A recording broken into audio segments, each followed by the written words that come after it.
Good afternoon. Welcome to January 2025. Might be the first time I've said that. We are glad that you're here with us on this nice, warm, sunny day in Rowan County. Appreciate you being here and weathering the weather. It's the tradition of this board. We start out the same way every time. We're going to do a couple of things as we get started. We're going to have a Pledge of Allegiance, also have what's called a solemnizing prayer. Our chaplain, Chaplain Taylor, will come and join us. We're glad that he's here with us. Solemnizing prayer, we always explain, is not for the audience, it's for the commissioners. As we kick off the new year, our goal as always is to seek wisdom and decisions that we make, and we make good decisions for everyone in Rowan County. So Chaplain, you'll come forward and get us started. Commissioners, if you join me, we'll begin.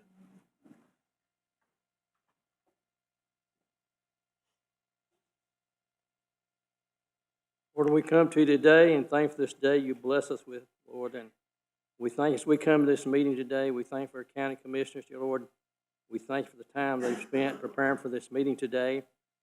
Be with our dear brother Mike, be with him and be with his family, help them, dear Lord. And I just pray everything be done according to your perfect will this meeting today. Lord, I want to take time today to pray for Karen Alexander's family, Lord, and bring comfort to that family. Be with them, Lord. And many, Lord, that we're here today, and thank you for the praise that we can be here. In Christ's name we pray. Amen.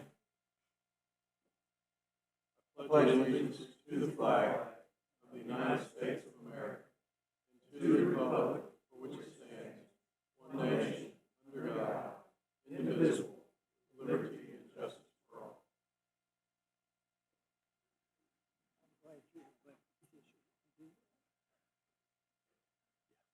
Thank you, Chaplain Taylor, for being with us today, as always. Let's see, I got a couple of things. One addition that I have is on our board appointments to add the board appointment for the DSS board position. So we'll do that. Also, I think given to you was just an updated item F as in Frank, F as in Frank, so double F. Has to do with our lobbying contract. So just an update was given to you for that. Are there any other additions or deletions that you guys know of? There is, Mr. Chairman. There's an updated letter. Yes. The response to LGC? Yeah, updated was the paragraph that I think you've been handed out, and it was emailed to you. Yeah, that'll be attached to item A, okay? Yes, sir. All right. Is that right? Any other changes that we know of? All right, hearing none, let's see. Do we have a motion to approve the agenda as amended? So moved. Second. All in favor say aye. Aye. All right, then the consent agenda, motion to approve the consent agenda. So moved. Second. All in favor say aye. Aye. Anyone for public comment? No? No, All sir. right. All right, then we do have a special recognition as our chaplain mentioned. We are certainly saddened at the loss of a good friend to this board, to each of us individually, as a board, Karen Alexander. Karen's been like I said, a real supporter of what's going on in Rowan County, and we spent a lot of time on the phone together over the years, bouncing stuff off of each other, and she's just been an ally, and she's been a good mayor and a good city council person and a good business lady, and she is just a good person, and we are so sad. It's a tremendous loss to her family, to this community, and to this board.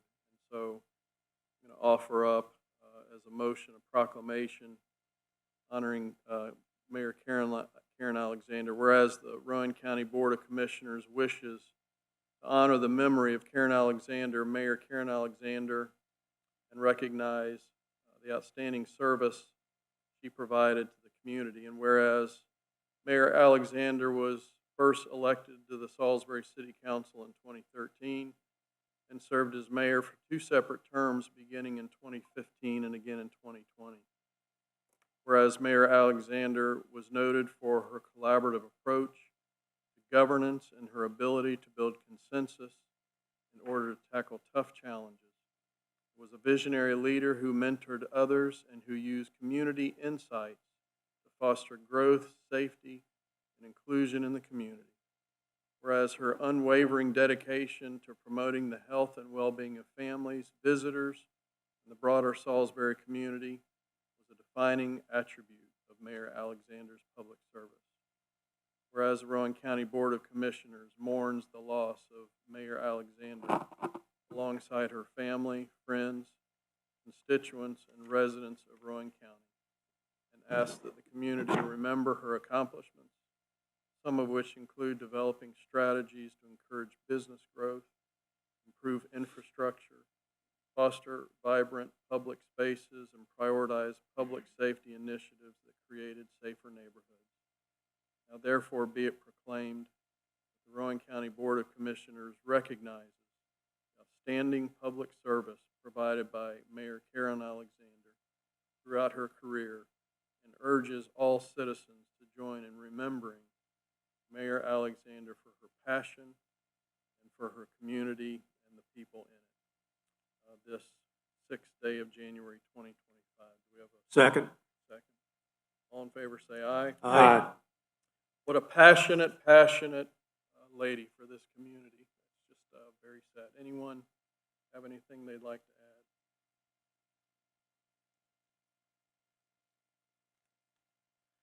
to add? It was interesting meeting Mayor Alexander when I first was getting ready to run for county commission. And I took 2 elected ladies out for coffee and told them I was going to run. And one said, well, you're going to have to run twice before you win. And Karen says, no, she won't. So she's been one of those role models and supporters since day one for me, and I'm going to miss her very much. When we first got started, when we'd first been elected, Greg came up with the idea that we would invite all of the mayors and a lot of folks to have breakfast with us. And we had the pleasure of having a breakfast with mainly the mayors. Karen in particular was always available. She always had some good ideas and was just such a nice person. So we're going to miss her and her input into the activities of the county. And so we just wish her family well. All right, to Henry and Daniel and the rest of the family, our prayers. And, Mr. Klusman recommended if you'll stand with us, we're going to have a moment of silence, if that's okay, in honor of the mayor.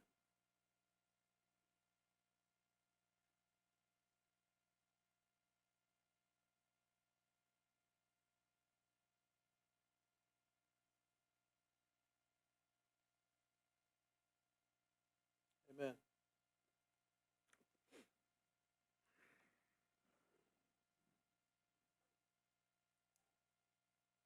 All right, our first item is item 4A, the fiscal year 2024 annual comprehensive financial report. Anna, welcome. So, here with us today, I guess afternoon, is Tanya Thompson from our audit firm, and she will be doing the presentation for you. Welcome back. Yeah. Good to see you again. Yes, sir. Thank you, Anna. I am here this afternoon to share with you the results of your 2024 audit, the results of our audit, and also some key information in your financial report itself. I will start with the results of our audit. So our audit consists of a lot of procedures. We start in the spring, we follow up in the fall, we test transactions, we test balances, we test compliance, a lot of compliance in your DSS, your public health, your ARPA money. And so those are, a lot of work goes into the audit process itself, both on our end and on the county's end. And we do appreciate the cooperation that we receive from the county, from everyone that we work with across the county. We can't do our job and issue an opinion without that cooperation. So we really do appreciate it. But the result of the audit is an unmodified or clean opinion. It means that we believe that the financial statements that I believe you have an electronic version, and we'll be providing a hard copy for you as soon as they're approved by the Local Government Commission. But those financial statements are fairly presented in accordance with GAAP. And what that tells you is that they are consistent and comparable to other local governmental entities if you were to compare side by side. That the appropriate accounting has been used, and that we have gained enough evidence based on all of our procedures to give you an opinion that yes, we believe these are the correct numbers.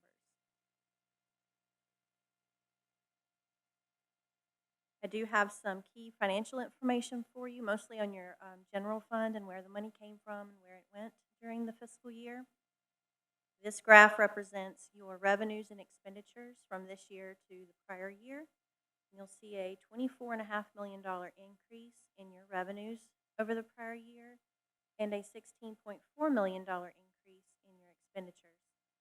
And I'll go into some more detail on exactly what caused those increases.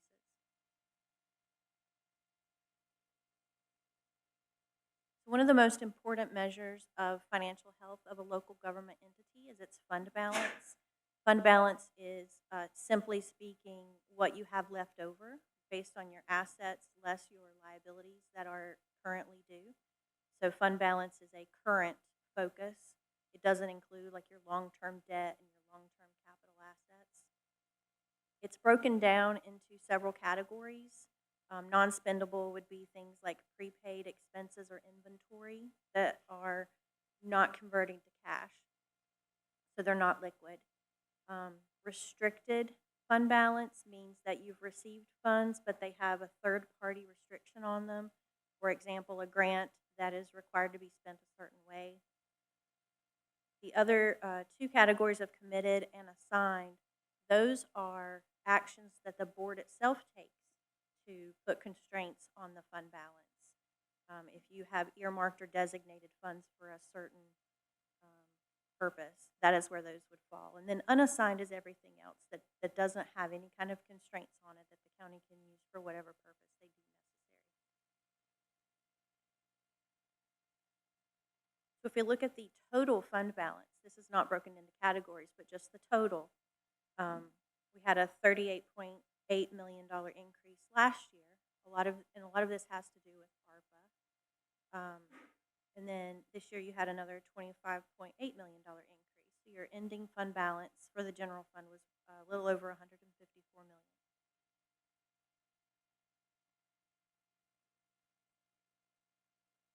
So another way to look at fund balance and not just look at it in total or by category is this concept of available fund balance. So this is a statutory calculation, and it's one way that the Local Government Commission monitors all of the local government units across the state, and you can compare how you're doing with others across the state. So that total fund balance, if we back out the non-spendables and we back out the stabilization by state statute, which is a statutory calculation that consists mostly of receivables, because the state says if you didn't have it in your hands at June 30, you cannot appropriate it in next fiscal year's budget. You didn't actually have the cash on hand. It's just a very conservative approach to calculating what you actually have available.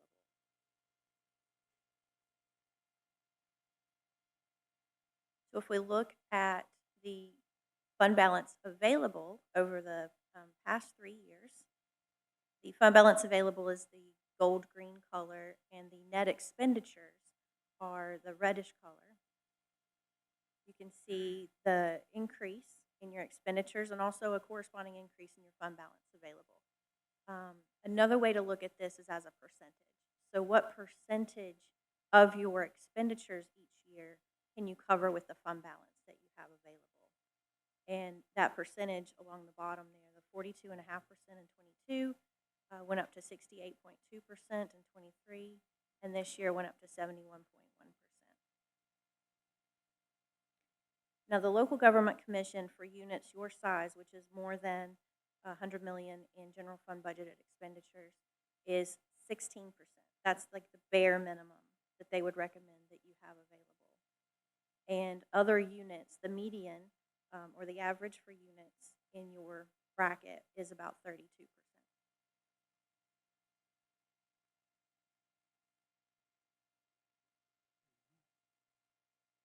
Moving on to your revenues, this pie chart gives you an idea of where the bulk of your revenues come from. You can see that 55% of the county's revenues in the general fund come from property taxes, compared to sales tax at 20%, restricted intergovernmental, that's mostly grants, at 12%, and then other revenues, which would be other intergovernmental that are not grants, and miscellaneous and investment earnings, that makes up another 13%.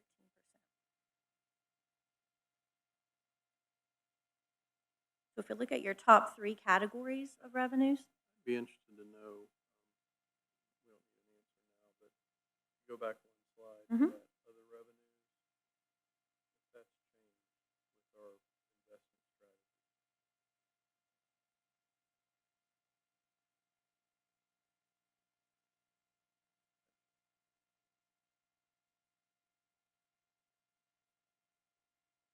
the property taxes did increase significantly in fiscal year 24 by 19.8 million or 20.4%.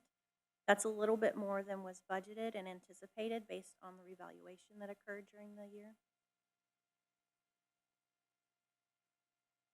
Local option sales tax actually decreased by about 1.1 million. That's about 2.6%.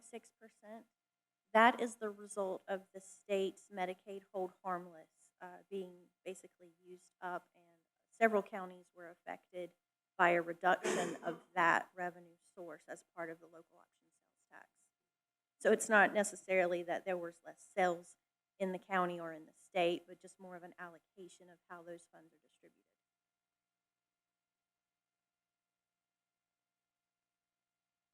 Your restricted intergovernmental revenues, again, these are mostly grants. It's mostly going to be your DSS, your human services, increased about 968,000 or 4%.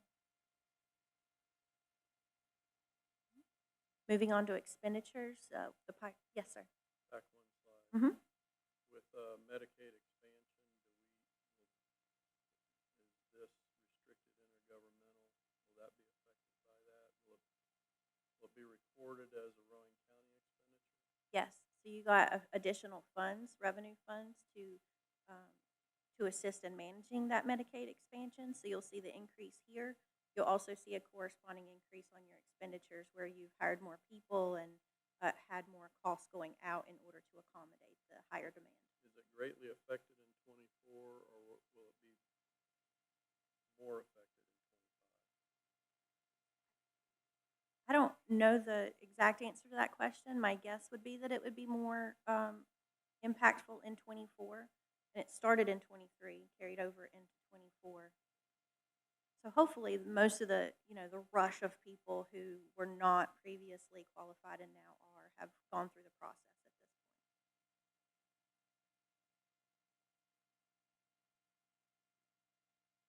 On the expenditure side, your top expenditures in the general fund are public safety at 29%, education at 27%, and human services at 18%. Those other expenditures at 26% are made up of quite a few other categories, and those are like general government, transportation, economic and physical development, culture and recreation, and debt service. Yes.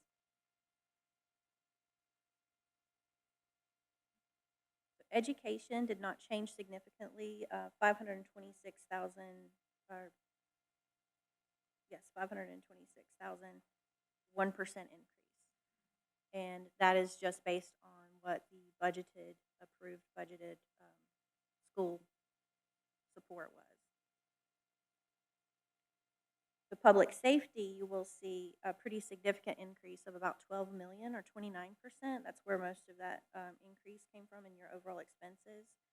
There was a lot going on in there. Just to hit some of the highlights, there was significant capital purchases, including EMS radios, ambulances, and various sheriff's department equipment. There were also two different COLAs during the year, some sign-on bonuses, and some overtime approved, just to keep everything going and keep people retained and or recruited to work in the sheriff's department.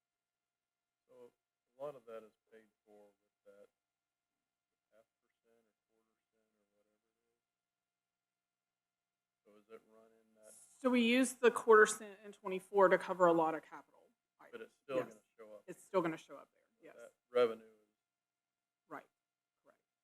generated revenue through that quarter cent sales tax, and it shows up here. Right, So it makes it, it is On an the- expenditure, but right. it's, And those were just the capital items, so none of the operating items or payroll items were. 10 million of that. Isn't it about 10 million is radios? The radios was 8 million, yeah, right at 8 million.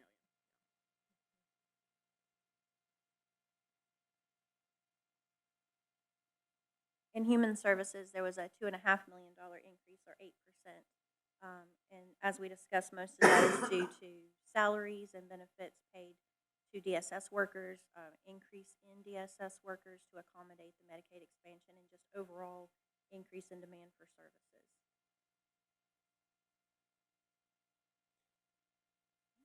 Any more questions on the general fund? Moving on to the enterprise funds, your airport fund, just some key financial information on each of these. Your unrestricted net position was at 3.4 million. You had positive cash flows from operations of just under 400,000. You had positive net income. That's on a full accrual or GAAP basis of 4.8 million, and a quick ratio of 2. The quick ratio is something that the LGC monitors for enterprise funds, and they want that to be at least 1, meaning you have enough cash and other quick assets on hand to pay your current liabilities.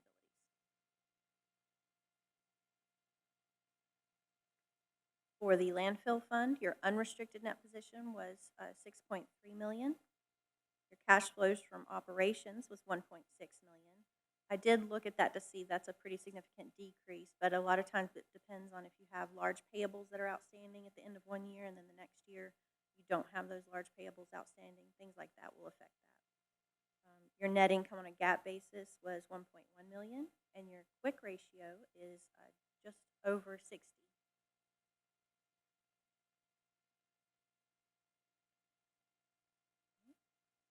Performance indicators are not audit findings necessarily, but things that are looked at and analyzed from the data of the county to compare you to other units, or to see if there's any red flags that pop up.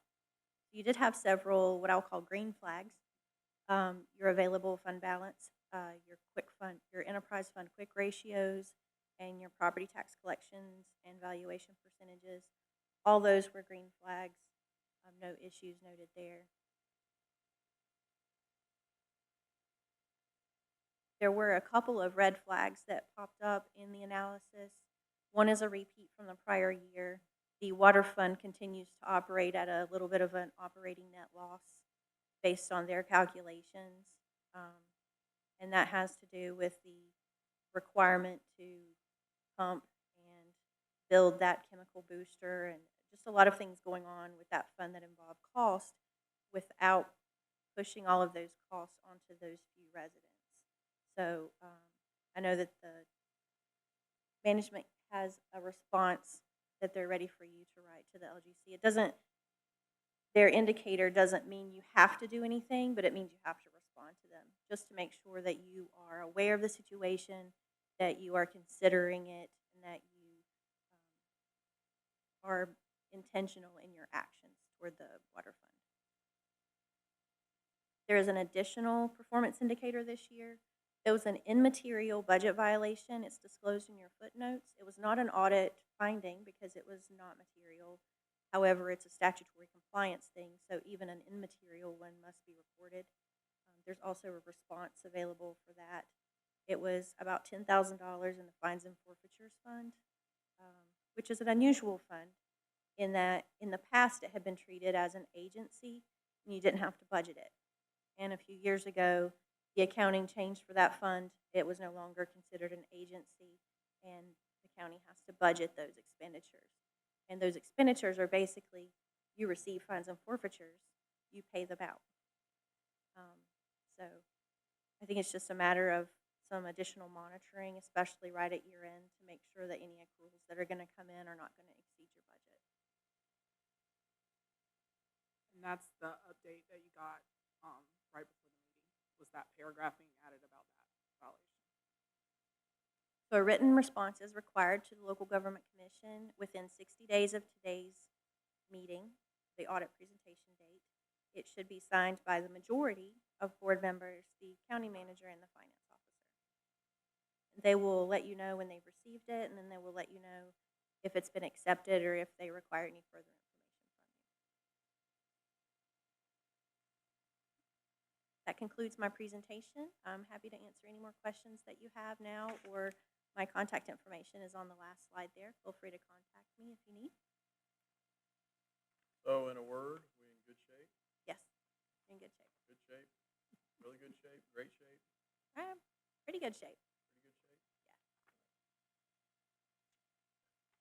Any questions for auditor? All right. Well, thank you very much. Yes, Always sir. good to see you. Be Yes, sir. safe on the way home. Yes, thank you. Okay. Thank you.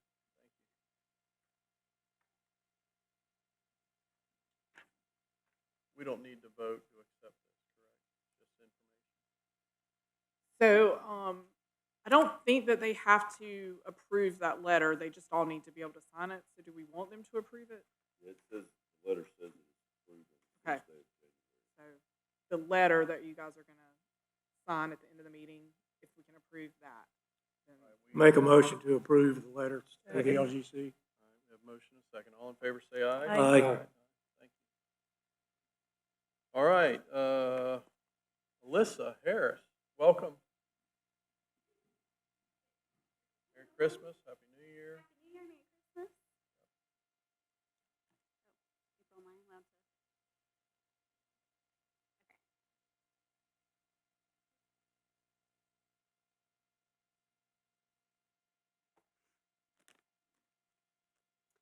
Thank you so much for your time this afternoon to bring you an update on the opioid settlement, where we are, where we're going.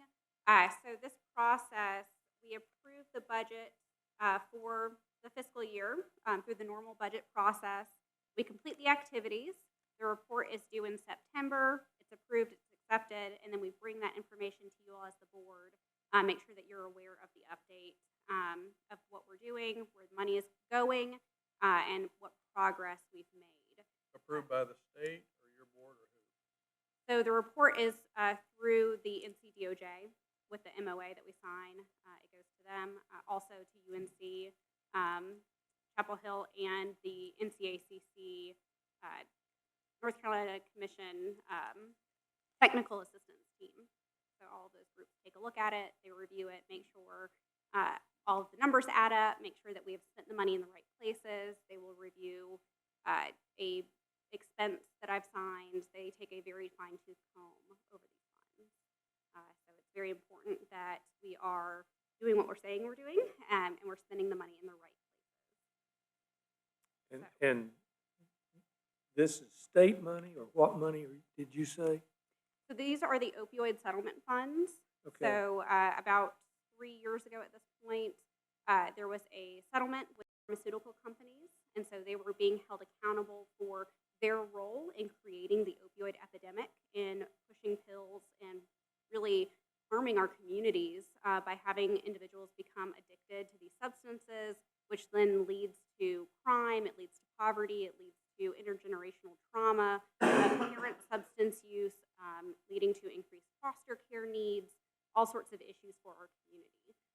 So there was a settlement, and each county who signed on for the memorandum of agreement gets a certain amount of funding to address the opioid so we have taken the approach of having an 18-year-long plan, right? So we look at things in sort of 3-year segments, but as we get the funding in, it's $28 million, I believe, it's increased over time, that's coming to Rowan County. It's front-loaded, so we get more money now, but as the years go by, it will kind of taper off. And we want to make sure that these funds are not being spent here and there and everywhere, so that at the end of 18 years, we really haven't seen any sort of movement and actually seeing a change. My question basically was, the opioid money came from the federal government, came from, well, the money that we got was from the federal government. You named about 4 state acronyms, I guess. Yes. Why in the heck are all those people involved? So my understanding is that the AGs went through the process for the lawsuit.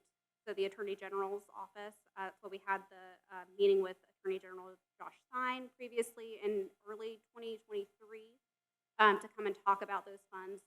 And they, I guess, are circulated through the state and then from the state down to the counties.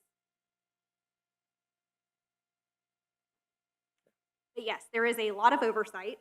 The DOJ is heavily involved in the legal pieces of it.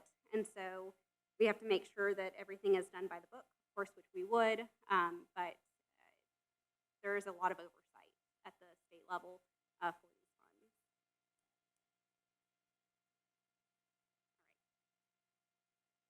So I plan to review the strategies that were selected and approved for the fiscal year 23-24.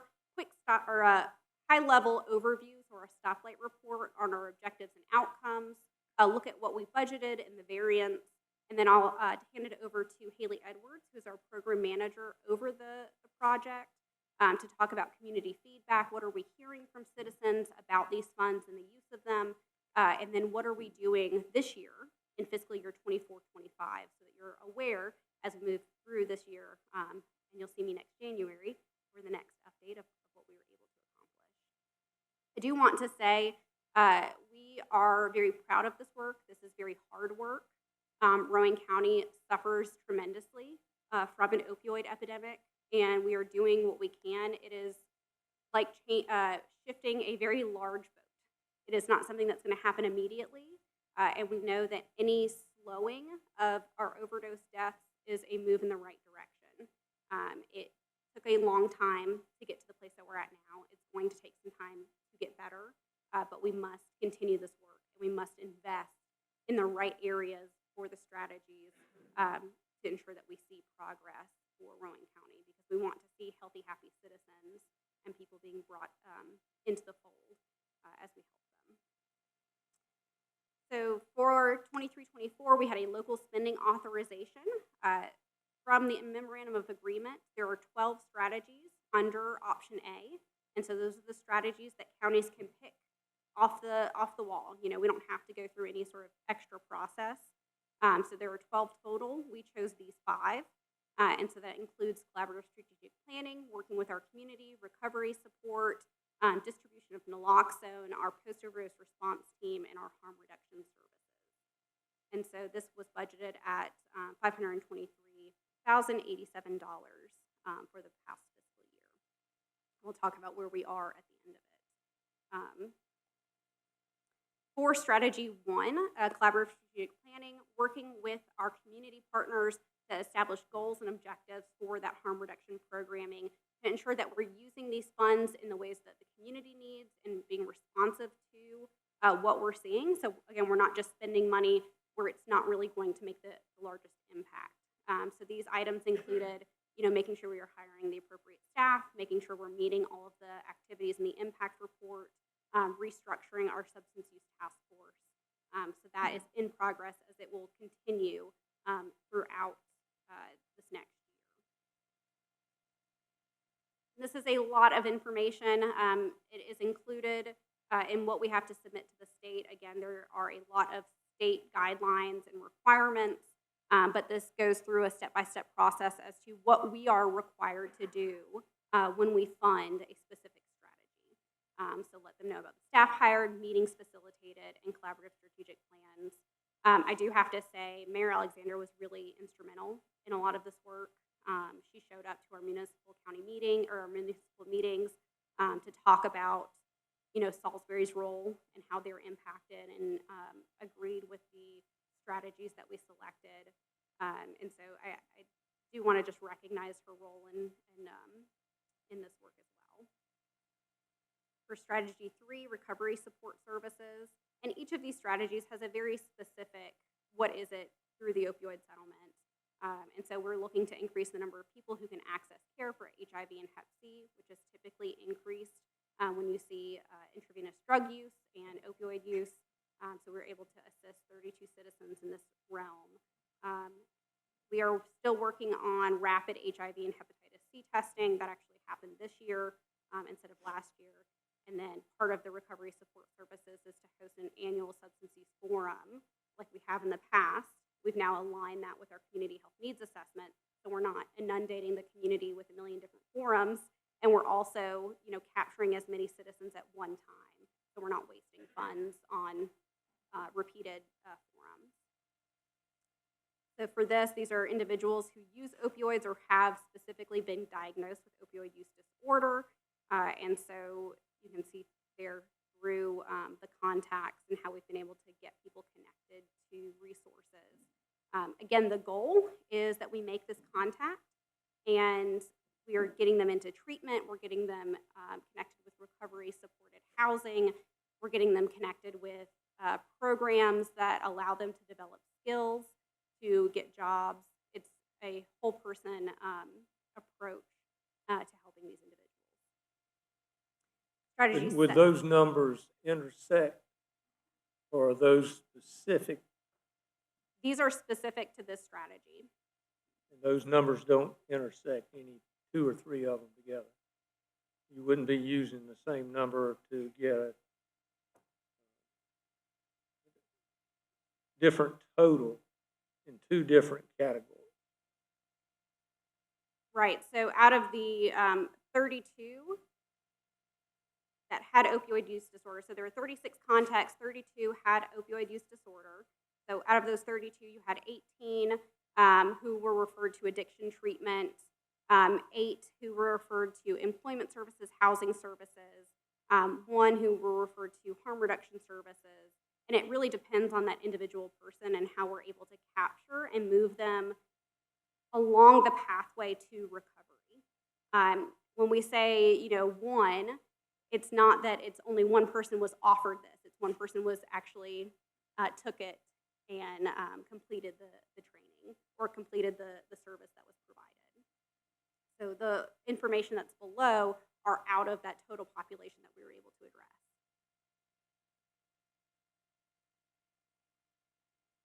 For strategy 7, our naloxone distribution, so increasing the number of community members who receive naloxone and can identify the signs of overdose, perform CPR, and properly administer Narcan.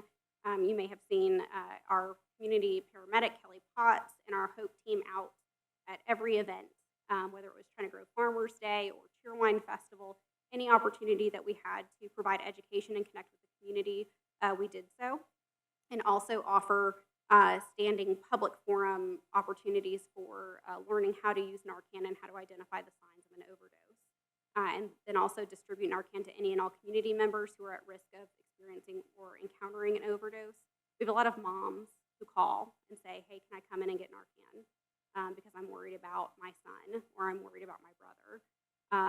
And so having that opportunity to be that one-stop shop at the health department that people can come in and receive the training and get help has really, again, opened the door to getting these people connected to services. Continuing to host things like biannual CPR and overdose trainings and hosting biannual trainings for first responders. This is in progress because we received a grant in partnership with Ted Budd through SAMHSA. It was really great to have his support to move forward with providing training for our first responders. So how do we move forward along the form of trauma-informed care, so making sure that they have all the resources they need. So we partner really closely with Alan Kress's team to continue to provide trainings for those first responders. And then again, this was included in our strategic plan, so I wanted to make sure that it was included here, that we have not hosted that annual substance use forum because it will be rolling into the next community health needs assessment. So we served 854 individuals, and then were able to give out 2,512 naloxone kits and provided 907 different interactions for trainings on harm reduction. So that could have been Rhone Helping Ministries reaching out to us. It could be the school system reaching out to us. It could be another community partner agency or a local agency asking us to come and provide that training, partnering even with Salisbury Pediatrics. And other offices are unfortunately also keeping naloxone on hand because of the cases that they're experiencing. And so we saw an increase of 1,600, almost 1,700 individuals being trained in harm reduction in our community with those 907 naloxone-specific trainings. So our post-overdose response team, so redesigning that partnership with our community paramedics to implement PORT. So we now have a peer support specialist who can do a ride-along and make that contact instead of calling a few days later, actually make that contact as that person has been revived. So we want to increase the access to services and the number of patients that community paramedic interacts with, recognize they're only one person. And so we've seen that transition we had multiple community paramedics with other funding with ARPA and with COVID in the past, and now we have our one community paramedic who's connected to our PORT team. And so that community paramedic will review all the calls and has to go through and look at different cases from the emergency calls. So say someone has a heart attack, well that could be it could be a result of an overdose. So he has to really glean through all of that data to make sure who it is that we're reaching out to and then make that contact or have our peer support specialist work to make that contact. So we had 13, almost 1,400 referrals to our post-overdose response team in the course of a year following an overdose reversal, which is just staggering to think about our community. This is just Rowan County. And we're able, you can see through their experience in overdose who agreed, only 110. So you have a huge disconnect between the number of people who are experiencing overdoses and the number of people who are willing to take that next step. But again, it's not a lost cause because it's 110 people here in Rowan County that we're able to connect with and hopefully get help and redirect them to services. And also through that process, we do distribute naloxone. We partner really closely with all of our first responders. We have other funding that I'll talk about just very briefly to share that we have been able to stock emergency services and first responders with naloxone. So that's great. It's not just going out into the community. We're able to provide that through our county agencies and other firefighters, police, first responders. That 1,250 who refused help, what happens to those names? Do we continue to follow up with them? Yes. So we have Are those unique individuals, the 1366, or could this be the same person? the reversals could be the same person. You could have multiples in that mix. Right. So based on how they count it. So it could be that one person, it takes them 5 times before they've actually decided to move forward and get care. I'm sure that's something, though, that we can start to tease out is have that unique number versus the number of referrals following an overdose. So help us understand that first column, the number of unique participants. So that's going to be the number who actually agreed to talk to a court member. So what's the relationship from the 110 to the 1366? Is that where we would say we really don't know? Say that again. We really don't know. So those 110 come from those 1366, but yes, I don't know how many repeats are in that 1366. So I don't know how many times of those 110 had repeat overdoses before they actually decided to talk to someone. That's something that we can figure out.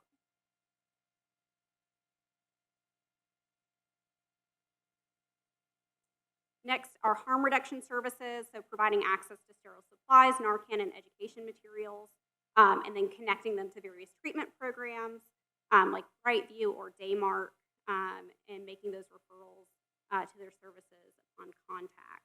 And then again, part of the harm reduction is those other things I mentioned, the HIV and hepatitis C testing.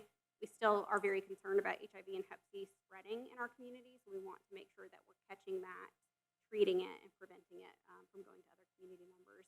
And then wound care. We saw xylazine being introduced. I don't think it's newly introduced, but xylazine is an animal tranquilizer that was being added to different substances and was causing wounds that would not heal. Just very terrible, awful things. So being able to provide that wound care, packing wounds for people who had used that substance, most of the time unknowingly. They did not know it would be added and helping them. Something that was not completed is we are still looking at the need for it, but obtaining a mobile unit for services that would include outreach, testing, and treatment. It really just depends on if we think the juice is worth the squeeze. We don't want to unnecessarily spend funds if it's not something that's needed. So continuing to monitor, can we get people to come to us? Are our vehicles enough, or do we need a full mobile unit to go out into different areas to provide treatment? And so you have 91 individuals who use opioids served, and then 273 contacts. So that contact is going to be somebody who may be, who is coming into contact with us but may not have had or been actually diagnosed as opioid use disorder. This money is very specific. It has to go to people with either a polysubstance use disorder or with opioid use disorder. It cannot just go, it can't go to somebody who, say, is using a different substance that's not an opioid. So when it comes to budget and spending, we requested $523,000. We spent $397,144, or about 75% of the funds. So we're very happy with how that went this year.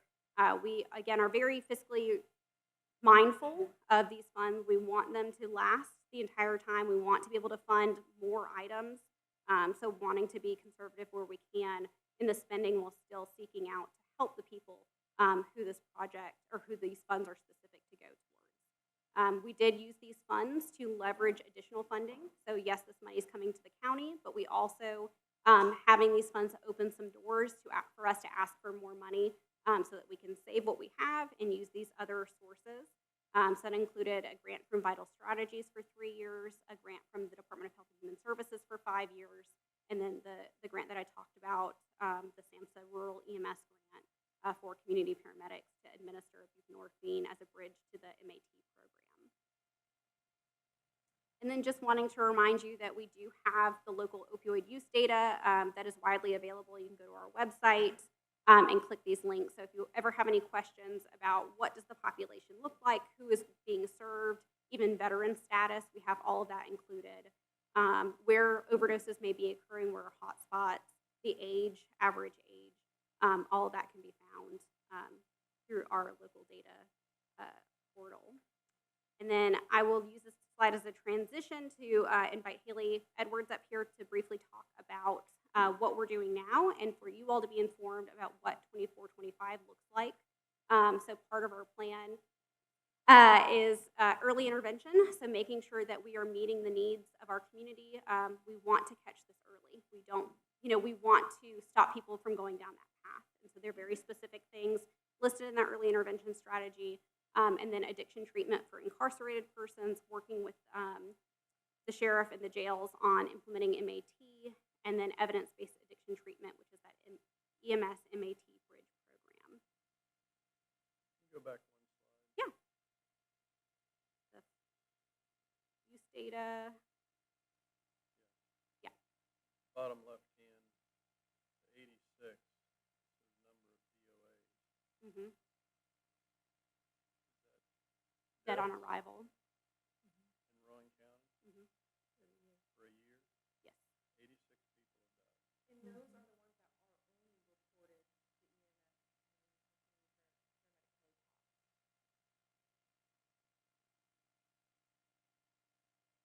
As I said, it's still a huge issue here. We are seeing Rowan County is unfortunately still facing a really high burden of the opioid epidemic. We are seeing a large number of deaths. So we are doing what we know is effective to turn that curve. We want to bring down the number of deaths. And Haley has some statistics for you. One of the things that I'm most proud of this year is we are finally out of the top 10 for the number of deaths related to fentanyl-laced substances. Rowan County was previously always in the top 10, and so we have now dropped out of that. And it's not necessarily because other counties have increased drastically. It's because we've made progress in reducing deaths, maybe not overdoses, but deaths from those substances. And I'll let you share.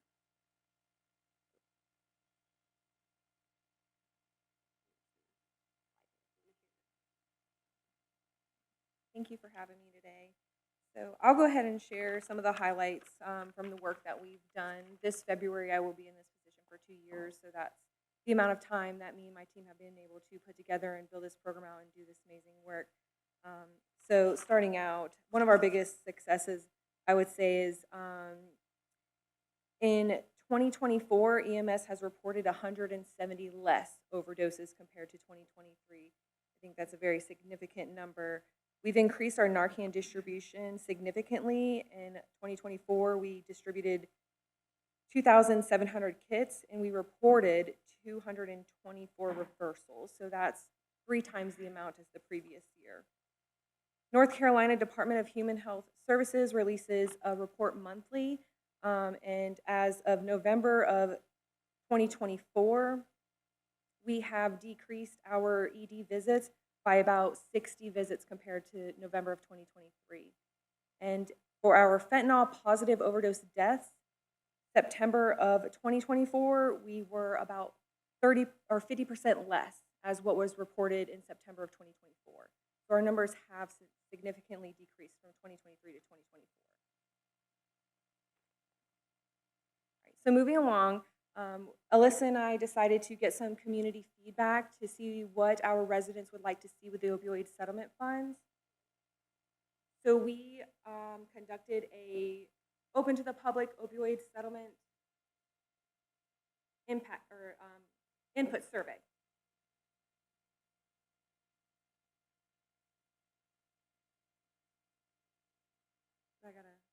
There we go. Okay. So we ran this survey through the whole month of October. Our outlets included our social media pages. We shared this not only with our HOPE social media sites, we shared it with the Rowan County Health Department site. We paid for this survey to be blasted for a 2-week period through Facebook and Instagram. We released a press release on October 1st. We shared this survey with our participants throughout the services that we provide through our post-overdose response team and our harm reduction services. That way we were able to ensure that we got feedback from individuals who have lived experience with substance use disorder or those that are currently using substances. And then we also released the survey through a couple email distributions. Healthy Rowan released it, and then we were able to release it through our HOPE distribution site, and then the Chamber of Commerce released it as well. This resulted in 57 survey responses received. I would like to say that out of those 57 responses, 42 individuals do not work in a substance use setting.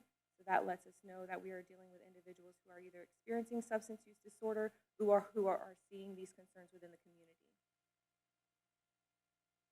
The questions that we asked were around barriers. What barriers are individuals experiencing when they're trying to access services?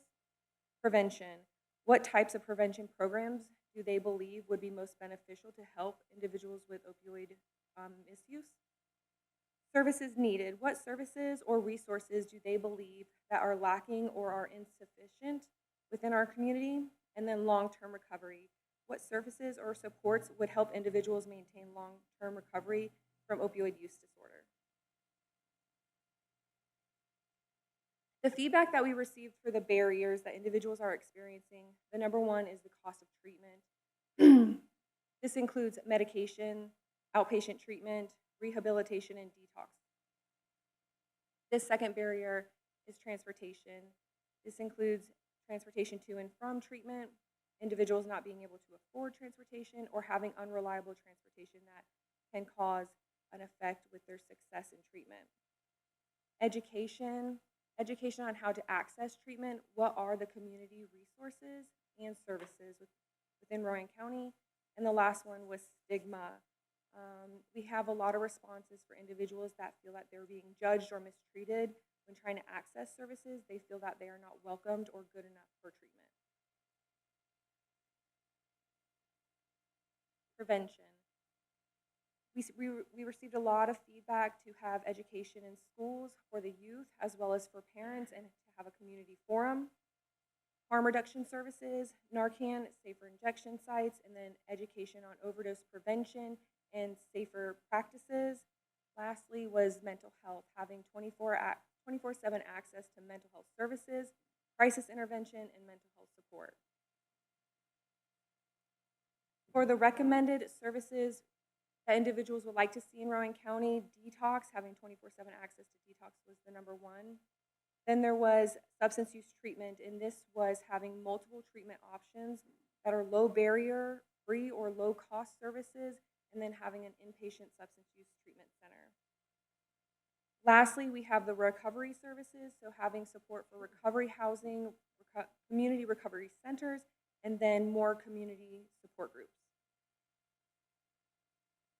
Last question, which was what were the long-term recovery recommendations? Again, we have the recovery housing, recovery centers, and recovery support groups, but we also have a lot of suggestions for employment support. So equal employment opportunities, job training and placement, and then just employment support. In general, lastly is mental health services and support for an individual's long-term mental health treatment. So that concludes our survey questions and results. Do you guys have any questions?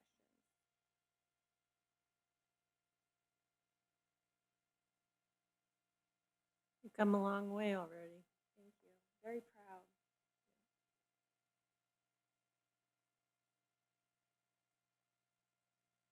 What was the question? What was the group there about employment? This was one of the long-term recovery recommendations that people are suggesting for individuals who are in recovery, is that they would like more support for employment, equal employment opportunities. Individuals who have a criminal background or who have a history of substance use disorder have a hard time getting employment. And then once you have a job and you go through a lot of life changes, they would like more support to help them maintain that positive environment, continuing employment In the recovery. in the recovery. Some individuals may not have had jobs for many, many years, so making a life change and having a job and, sustaining that type of lifestyle is difficult for them, so having some type of support to help them maintain that.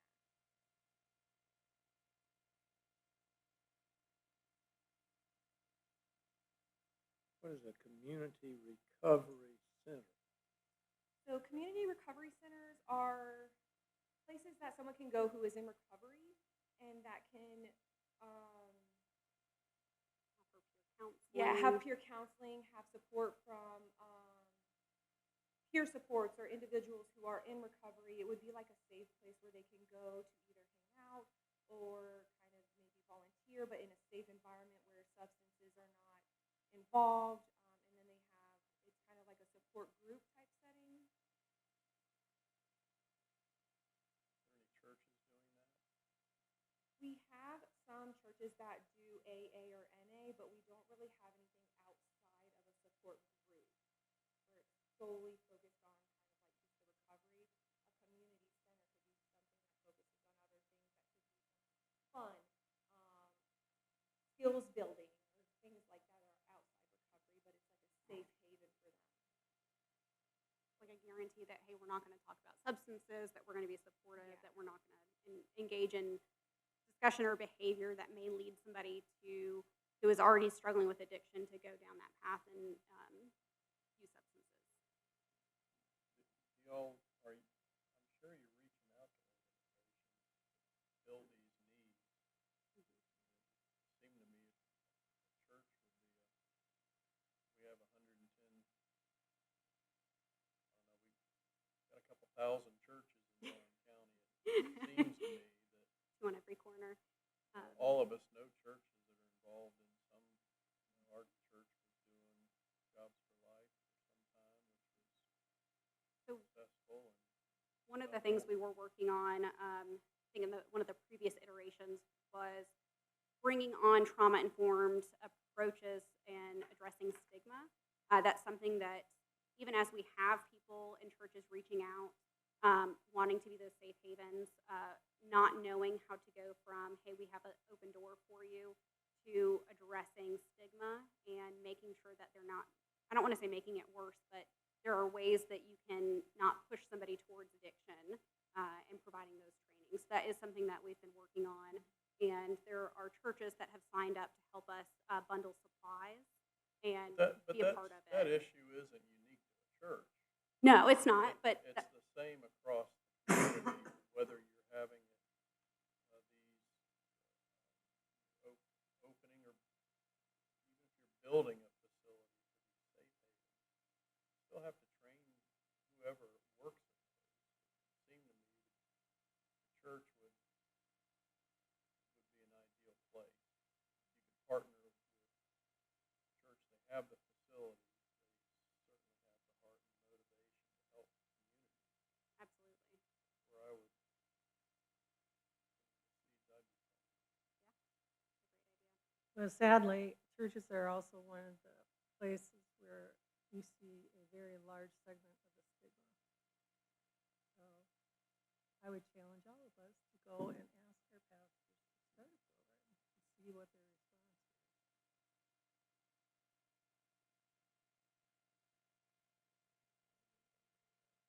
all right. Thank you. Thank you very much.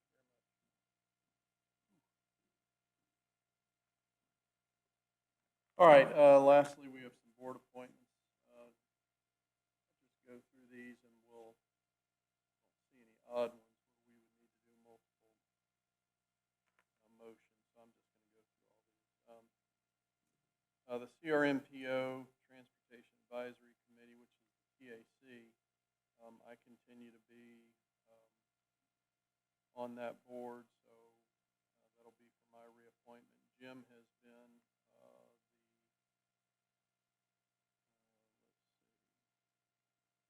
he's the alternate behind me. If I'm ever not able to go, Jim's always able to cover. Then we have the TCC, which Ed Muir would be appointed to the TCC for another year. Shane would be the alternate. The Economic Development, the EDC, I'm appointed to the Centralina EDC committee. This is a 2-year term. JCPC, Nick Aceves applied to be the Parks and Recreation seat. Don Bringle has applied to be on the General Public seat. And the Rowan EDC, Steve Fisher is the upcoming chair of the chamber, so he'd be the ex officio seat for the Rowan EDC through the chamber. And then because of Mike's departure, asking Commissioner Klusman to be reappointed to the DSS board commissioner seat. So I'll make a motion to approve all of those. Second. All right, any discussion? All in favor say aye. Aye. Any opposed? All right, we've got a closed session and I don't have a speech. Thank goodness.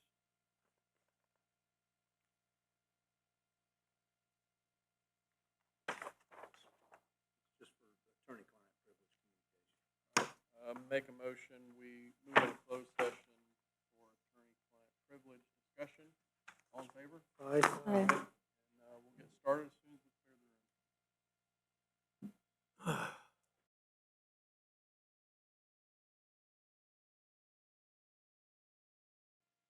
All right, do we have a motion to come out of closed session? Second. All in favor say aye. Aye. Commissioner Pierce? Motion to adjourn. All in favor say aye. Aye.